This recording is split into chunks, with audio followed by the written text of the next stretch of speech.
Hey everybody, I hope you're having a great week. It has been crazy busy in our office. I'm not sure I like that given the nice weather we're having outside, but there you go.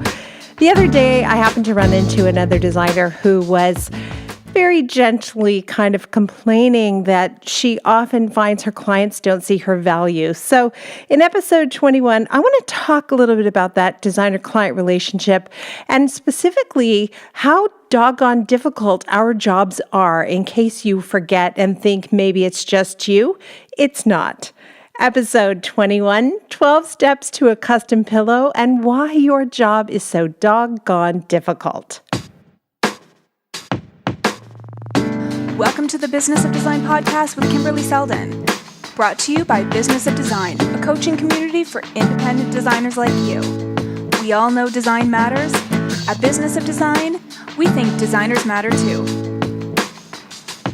If you're listening in from Toronto or the surrounding area, Kimberley will be appearing at SOFA in Mississauga on Thursday, August 17th from 10 to 11 a.m.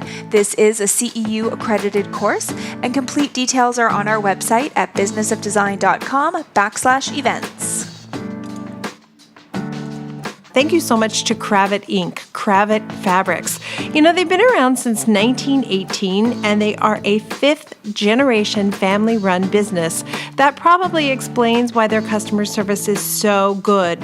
Of course, I rely on them as my go-to resource for fabric and wall coverings and trimmings, and now even carpet and furniture, thanks to Cravat Curated. I find they really understand the pressures of my business. Their customer service is excellent. They have a vast variety of fabrics to choose from. And frankly, I love doing business with them. Thank you so much, Cravat Inc., for sponsoring our Business of Design podcast. And now on to the show.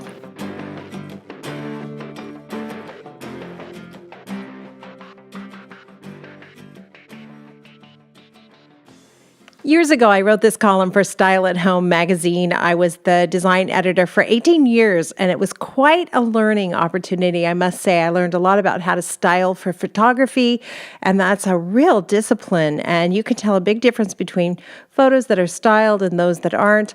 I also learned how to pitch. You know, so often we would get these pitch proposals from designers, and they may have been very talented, but the proposals were not in any kind of shape to go in front of the editor and make a decision. So we'll definitely do a podcast, more than one probably, on how to get published and what should be in a pitch proposal, etc. But I wrote this one column about the designer-client relationship years ago, and I actually intended it to be helpful to clients. I thought people would read the column, and then I would educate the consumer, and they would be calling me, and we'd have a much better time working together. Well, in fact, who really loved the column were the interior design professionals themselves. And in fact, this is the most demanded column I've ever written, and it's a lot of fun, and I thought I would share it with you as well. So I'm going to talk a little bit about the designer-client relationship. I recently ran into a woman, and this is what made me think of it, and she was just sort of dejected and said she's having some trouble because she keeps meeting clients who don't value what she does. They sort of undermine her and patronize her and talk to her like she's, someone who goes shopping for fun and sort of dabbles in a profession. And we all know what that feels like. It's pretty lousy. I had a similar experience recently with a project where I'm the interior designer and the clients have hired another builder. And he was so condescending and so patronizing. It took all of my strength and grace to be nice and not rip his head off when the clients weren't looking. But anyway, so we've all been there.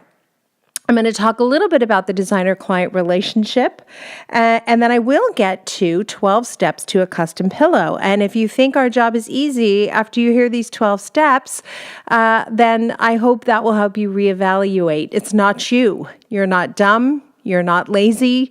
You're not born missing the gene that it takes to run a successful interior design business. It's really hard, complicated, complex work. So hang in there. So this article, the designer-client relationship, had to do, first of all, with designiquette, I called it. The etiquette that it takes to preserve the interior design-client relationship. And the clients meet you, and they're really excited about passing their vision on onto you, and they have a lot of high expectations and hopes. And of course, you want to make them happy. But the fact of the matter is, flipping through magazines and finding beautiful pictures is really easy. Making that realization come to fruition is very difficult. Decorating a home is demanding. It's time-consuming, it's emotionally exhausting, it's physically exhausting sometimes too, right? And it's a complicated, complex process, as I've said. So clients do want to surround themselves with a professional team. That's the best way to ensure the project is going to turn out the way that they envision it. And to honor that goal, I guess, let's talk a little bit about designiquette. First of all, you can't do this job alone. Whether you're the client who can't do it alone because you need a contractor, you need the designer, you need someone to hang the wallpaper, or you're the interior design professional, you also can't do it alone. You need all those same people. Now, recently we were hired on a project. Sorry, it wasn't recently. What am I, my days are blending together here. I'm going to say it's about 10 years ago now. We were hired on a project, and when we got there, one of the home's 4 bedrooms had no windows. And the only way to get to the ensuite was through the closet. I kid you not. Now, that is not a typical experience of working with other professionals. And you might be thinking, oh, well, sometimes when you renovate houses, weird stuff like that happens. This was a new build, right? So, somebody dropped the ball. It's not typical of my experience of working with other professionals, as I said. So, the client, of course, was surprised that I said, wow, this seems like a huge error in judgment, because it was just her son's bedroom. She said he didn't mind going through his closet, etc. I said, have you seen a 10-year-old kid's closet? Do you have any idea what kind of piles lurk in the way in the middle of the night that could cause someone to trip? And of course, their feet get big and those size 10 shoes are in the middle of the pathway to the bathroom. Anyway, it took some convincing, but we finally did convince them that the design needed to be rethought out, and every room in a new build deserved to have a window. Yeah, a window. And I guess the point I'm trying to make is, if it's a whole team and everybody's on the same page, everybody wins, which is why I'm such a proponent of bringing your own tradespeople to the game. Let them do their best work, make you look good, and they'll have your back and you'll have their back. And ultimately, I think the client benefits from that as well. For this relationship to succeed, everybody has to be clear about their expectations, right? The clients want to talk about the budget and what their desired timeline is, and they want a clear description of likes and dislikes at the outset of the project. And then, of course, they're going to need your help to determine whether or not that budget is reasonable. If they have $10,000 to spend and they want to do a new kitchen, a new bathroom, and new bedrooms, the answer is absolutely no. And in that case, then I would recommend them tackling one room and getting it exactly right for that amount of money, rather than taking that $10,000 and sprinkling it all over the house and really not get the benefit of anything being done. Designers, by the way, are not paid for their time. That's what a lot of people think. Time is invaluable. It's a resource that's limited. We don't want to get paid for that. We get paid for our expertise. We just happen to use time as a reference, as a way of quantifying the amount of expertise we're providing to clients on a job. Many firms, like my firm, will charge a range of fees depending on expertise and experience. So in my office, I'm the principal. I'm $3.25 an hour. My seniors are $195 an hour, intermediates are $145 an hour, juniors are $115 an hour. And then we have an administrative fee for bookkeeping, etc., that's $75 an hour. Now, for those of you who have just heard your fee go by, but assigned to a junior designer or an administrator, I hope you're thinking, whoa, wait, what? Because chances are it is time to raise your fees. And I recently was coaching someone. I do some private private coaching as well.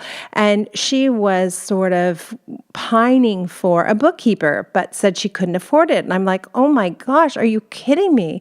Not only can you afford it, you can actually make money by working with this professional, because you can pay that bookkeeper $30, $40 an hour, whatever they need. And then you can bill that bookkeeper out at $75 an hour, $100 an hour, $110 an hour, depending on their level of expertise. Now, a good bookkeeper, of course, is going to be able to keep track of the mounds of paperwork that go through your office. They're going to eliminate mistakes, which cost you money and cost clients money, and they're going to be able to do that work so much faster than you can. So if you're also like my mentee, thinking that you can't afford it, I'm telling you, you can afford it, and you can't afford not to do this for yourself. That's a really easy job to outsource. In any relationship, if you want it to be successful, you have to build trust. And this is something that kind of I hear from time to time. I'll hear a designer and they'll say, I don't have a contract because my clients are so good and I trust them. The fact of the matter is, trust is not something you give people you don't know. Think of your children. Could you imagine saying to your children, now you go out into the world and I want you to trust every single person you meet? Absolutely not. Trust is something that is earned. It's something that's built over time. Now, as a designer, you're going to earn your client's trust by being your word, by showing up on time, by doing what you said you're going to do, by having trades who do quality work, by constantly displaying integrity. That's going to build trust with your clients. And that's why so often when you hear mature designers, and I don't mean mature in age, I mean they are running a mature business, you hear them say, oh my gosh, it's a repeat customer, and she said, just do whatever you want. Like, that's a dream for me when clients do that. It's my second and third time working with them. They say, Kimberly, you know what? Just do it. You're going to just do it. It's great. Here's a check. Bye. That's awesome. And that means that I've built up a lot of trust in the trust bank. Now, clients have to build trust with designers as well. And how do clients build trust? Well, they show up for meetings on time. They pay their bills on time. They are reasonable when things go wrong. They have a way of discussing issues that doesn't throw blame on anybody. So that's the way clients build trust. And if both of you are attempting to be mature in your relationship, then what you're going to find is that trust is going to grow over time, and you're going to have a much more successful, happy relationship working with each other. Trust, by the way, is also fostered through your contract. If your contract is clear, it really outlines the many things that can and do go wrong on projects and describes in detail how you're going to handle those things. Clients can relax and they can trust that. Your contract should not only outline your billing policies and structures, but your trade policies, your supplier policies. What happens when there's an error or deficiency? What about guarantees? What about returns? What about disputes? How do you resolve those? If all of those things are spelled out at the beginning, yes, when something goes wrong, you may have to go back to the contract and remind the client that you thought of this in advance because you've been doing this a while, and here are the rules for how we're going to get through this, but at least you'll have that there. And again, that's a way to show clients that, you know what, I've got skin in the game. I've been doing this a while. I've thought of all of these things, or I've experienced these things, and I'm going to manage this issue for you, and we're going to make it right. While designers do have to use some psychology to be successful, we're not marriage counselors, of course. And sometimes there are disagreements between two partners. She wants wood floors and he wants stone. And suddenly two pairs of eyes are fixated on you and you're supposed to solve this. And if you're like me, you're like, oh my gosh, I don't know who I should side with. Even though I have a very strong opinion, I know which one is right or which one I think is right. I do not want either of my clients to be unhappy. So I've learned some skills for cultivating cooperation and collaboration. And when you're really at an impasse, one of the things that I think can be very helpful is I actually assign homework and I make both the partners go and find pictures that they love. And then we'll sit together and analyze those photos. And while they may be very different, he likes modern and he likes traditional, the fact of the matter is there are some things that are common denominators. Maybe both of them like dark wood. Maybe both of them love tall chairs with wingbacks. So by focusing on the things that they have in common, that can buy you a lot of credit in the trust bank. So when it's time to make a decision that's going to make one of them a little bit more unhappy, then you're going to be able to deliver that decision and deliver your logic for making that choice. We also, by the way, walk a tightrope between our clients' needs and the limitations of ordinary people, otherwise known as your trades and suppliers, right? Ordinary people make human errors sometimes. And so we're constantly needing to remind our clients that while we do our best to catch all the errors before they happen, there's a whole lot of people who are going to be involved in a project. And along that route, there are going to be some errors that we're not going to be able to catch in advance, but we will resolve those things. And I think discussing the 12 steps to a custom pillow really highlights how complicated, how complex every single task is on a design project or a design build project. So let's run through the 12 steps of a very simple custom pillow. Step 1. This is easy. You're going to select fabric. And I'm going to go to Kravet. And, full disclosure, yes, Kravet is a sponsor of the podcast, but I am a good customer at Kravet. And I will go there and I will flip through their racks of fabric. And I get the benefit of them having spent money on research and development with a whole bunch of other designers to bring the best patterns, the most interesting color combinations to life. So I go there. I have my mind wide open. I know I'm looking for a fabric for one pillow, and I finally find something I love. Now, is it chenille? Is it velvet? Is it linen? I have to think back. Well, is the client mentioned that she's a woman of a certain age and she's starting to have hot flashes? I think velvet's going to be uncomfortable for her. I think linen is the way to go. Or did he mention that he can't stand wrinkles on things? He's a very type A and wants everything perfect. Linen's going to be a nightmare, so I'm not going to do that. Haven't even gotten into colors. Is this going to be gray and white like 90% of the decisions that we've made in the past 10 years on projects? Or are they going to want some more color, some red, some blue, maybe some lime green? What about pattern? Is it a traditional pattern? Is it a modern pattern? Is it an ikat fabric? Is it a paisley fabric? Is it stripes? Are they horizontal? Are they vertical?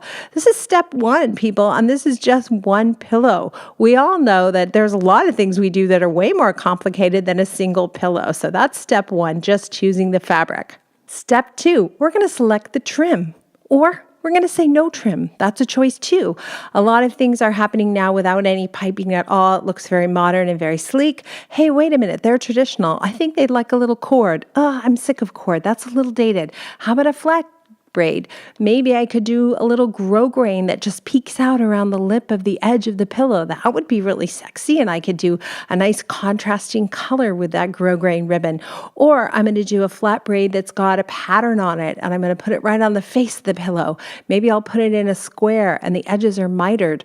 Or perhaps it's going to go horizontally or vertically through the pillow in the center of the pillow. So many decisions when it comes to trim, not only what kind of trim, but how you're going to use it, where it's going to be placed.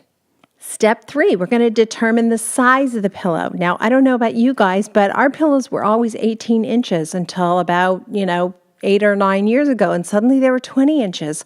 And now 18 inches look way too small to us. So our pillows are 20 inches. Recently, we did some that were 22 because the sofa had a super high back. And they're not always square, right? Sometimes they're kidney pillows. And I have a real pet peeve. I hate tiny little kidney pillows. So we tend to make our kidney pillows pretty big, often 14 by 18. And those tend to look really good on big, comfortable armchairs. So now we've got the fabric, we've got the trim, and we've got to decide on the size of the pillow and the shape of the pillow, right? That's step 3. Step 4, we're going to choose the filling. I love pillows that have down in them. I think it's beautiful, but maybe somebody's got an allergy, so we have to come up with an alternative. Or maybe it's a bolster and it needs to be a little bit harder, so it's going to be a sandwich. Or maybe the fabric is so loose that the pillow maker said we better choose a foam, or else the pillow's going to lose all its shape. So there's another round of decisions we have to make for our pillow. Now it's time to think about the edge detail. Is it going to be a knife edge? Is it going to be a box cushion? Is it going to have Turkish corners? We talked a little bit about trim, but now we think, oh, wow, with Turkish corners, wouldn't it look great if we did a terrific cord or something like that? So that edge detail is step 5. Step 6. In our office, what happens next is we will produce quote requests. Now that sounds easy enough. Sure, a quote request for the pillow. But the quote request actually has to go to the fabric supplier for each of the fabrics, has to go to the trim supplier, and then has to go to the pillow workroom. In our case, we purchase the inserts for the pillow from the person who makes the pillow. So that's 1. So it can be 3 or even 4 if, for example, you have a different fabric on the back of the pillow, 3 or 4 quote requests that go out in order for us to price that pillow. Now I'm going to skip the part where we show it to the client and they approve it. And I'm going to go right to what happens next. And that is, before we create that purchase order, we have to order CFAs, cutting for approval. We want to ensure that the fabric looks exactly like the sample, and 90% of the time it does. It's accurate. However, about 10% of the time, this sample just doesn't look like or the CFA rather just doesn't look like the sample we have in our hands. Sometimes it doesn't matter at all. It's one beige or another beige, but other times it's a very specific color, kind of a mouse's back you're going for. And suddenly the sample that you received, the CFA, looks a little bit more purple, and that just won't do because your client hates purple. So it is important for you to request and review those CFAs. It also happens that we make a mistake. We write the wrong number down, and so the CFA comes and it's a totally different fabric, and thank goodness we ordered it, or we'd have 82 yards of a purple etiquette that we have nothing to do with. So very important step, by the way. Step number 8, we've created the purchase order, and now we are going to receive the fabrics, the trims, the forms, and we have to determine that everything is accurate. Now, it's funny, I hear this a lot from people. Why don't you just send all the fabrics straight to the workroom? Well, we do want to double check that it's the correct fabric. And we learned years ago that there are some projects, in fact, I'm doing one now where we are on pillow DD. We have learned to label the pillows so our workroom can keep them straight. There's pillow A, pillow B, pillow C, pillow D. That's right. And we have one project right now where we have a pillow AA, pillow BB, pillow CC, and pillow DD. So all of those fabrics and trims need to be packaged and labeled and get to the workroom in a tidy bundle, or there's a really good chance something's going to go wrong. Step 9, you want to verify that the workroom has received everything, that there are no questions, and you're going to also verify that the timing is good, and you're going to make a note of that in your tracking form probably. Step 10 is a lot of fun because the workroom is finished and the pillow is produced, and you get to take a look at it, and you're looking to make sure it's the correct fabric, it's the correct trim, it's the correct size. It's made exactly to the specifications that you asked for. Now, episode 19, I interviewed Luann Nagara, and she was really singing my language, I'll tell you, because she talked about the fact that if you're loosey-goosey on those details at the beginning, you better be prepared to accept loosey-goosey as a finished product. And I know for sure I'm not. So it takes real discipline for me to slow down and make sure I have all of those details correct before the workroom gets the order. And I'm really, lucky, or I've worked hard, and so I'm getting the benefit of having other people work with me who very often do that paperwork. But from time to time, I will chip in and I will jump on the factory line, and I will do quote requests, and I will do purchase orders. And it reminds me of how freaking complex this job is. So step 10, you're going to make sure that pillow is just perfect. Step 11, you're going to get that pillow to the client's house. Now, if you do a turnkey procedure like we do, it's going to arrive on the same day as most of the other things. Some of you like to get things to clients one at a time. I strongly urge you to avoid doing that. In my experience, when I used to do that, the clients would pick and pick and pick at the items that arrived one at a time. And there were too many midnight calls, panicking that, oh my gosh, the sofa's here and there's no way the chairs are going to fit. It's going to be too crowded. And of course, I would go running over to assure them that everything was going to be fine. And my little heart is beating out of my chest because really, it does look like it's pretty tight. And then when everything is delivered, it looks great. So I realized that's a lot of drama I don't need in my life, and I could avoid all that drama by having a turnkey approach to design and not delivering things one thing at a time. Step 12 is that moment where you receive the pillow at the client's house. And again, because it's turnkey, we're the ones receiving the pillow. I'm not asking my client to receive that pillow. Open it up, verify that it's correct, and put it where it goes. I would much rather be the person who does all of those steps. Now, a pillow is a tiny little thing, but imagine if it's a huge chair and a lot of packaging and you're just dropping it off at your client's house. They may think it's fun, but they're also going to think it's pretty darn annoying to have to unwrap it and deal with all that packaging and get it positioned in the living room where it's supposed to go. So don't wear your clients out with steps like that. The fact of the matter is it's quite profitable for us to manage all of those details on behalf of clients, and we're doing them a wonderful service. So step 12, you're receiving that pillow at your clients on the job site. And there you have it, 12 steps of a little tiny pillow. Now multiply all of those organizational tasks exponentially for more complex items such as just about anything. And it's clear that this job is going to be time-consuming, detail-oriented, and frankly, just a lot of work. Now, I'm not asking you all to feel sorry for me because I work so hard, and I don't feel sorry for you because you work so hard. I think we're all here because we want to be. I know for me, and I've heard from so many of you, it's like heaven when a client tells me they love what I did. It's just like all those feels all over me, coursing through my body. I just can't get enough of it, which is why I can't imagine ever retiring. Who'd want to give up all that good stuff? But the fact of the matter is, we do want to honor the value we bring to the project. Yes, we can choose beautiful fabrics, and that's a wonderful part of what we do. There's no question. But all of that project management that happens afterwards, of course, is really important as well.